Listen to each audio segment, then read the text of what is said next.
I come from a little town in Tennessee called Memphis.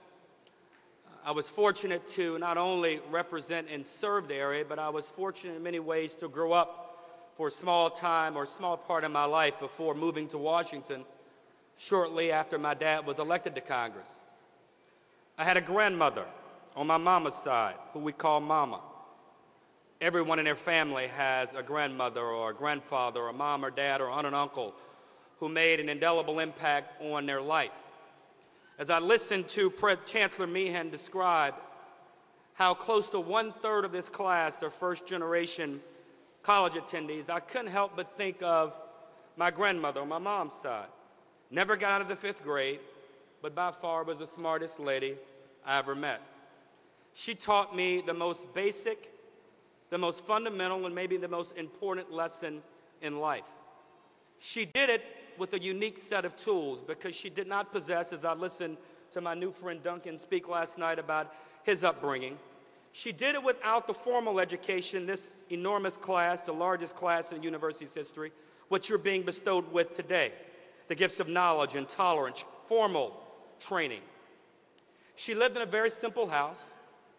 I had 2 younger brothers, and my mother would often drop us at my grandmother's house while they traveled to Nashville when my dad was in the state legislature. She had simple rules. We could do whatever we wanted, and we thought the house was large. She had a kitchen, a living room, a dining room, 2 bedrooms, and a bathroom. She had a nice-sized front yard, a big driveway, and a decent-sized backyard, and all we did was got to running through the house. She had a floor furnace that separated her living room and dining room. It was not until I was 9 years old that I realized that you didn't have to have plastic on your furniture for the furniture to be nice.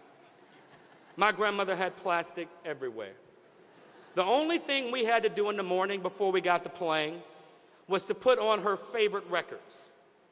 Now, for those of you graduating in this class, I'm 39 and I think I'm close to you in age, but there was a time where we didn't have iPods and you couldn't download music from websites, and you certainly, as my young wife has no clue about, you didn't have a small iPod player that you could stick your iPod in and it would beam sound and noise around the room.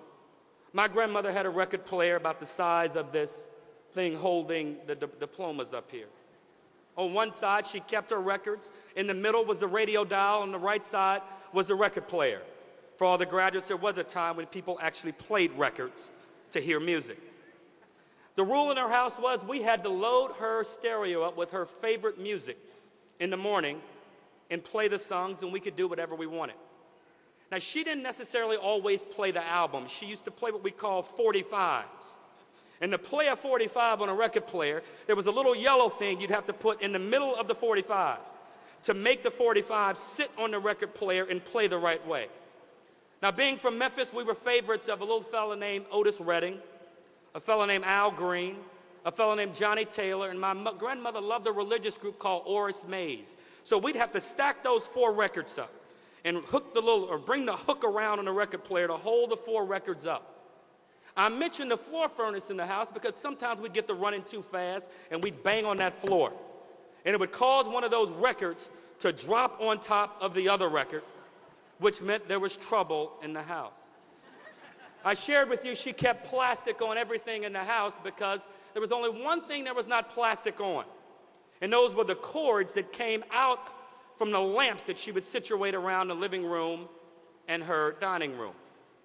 Now, because she never put any of the lamps near an electrical outlet, she had to use extension cords to ensure that she could plug her lamps in, and she neatly wrapped them around the room.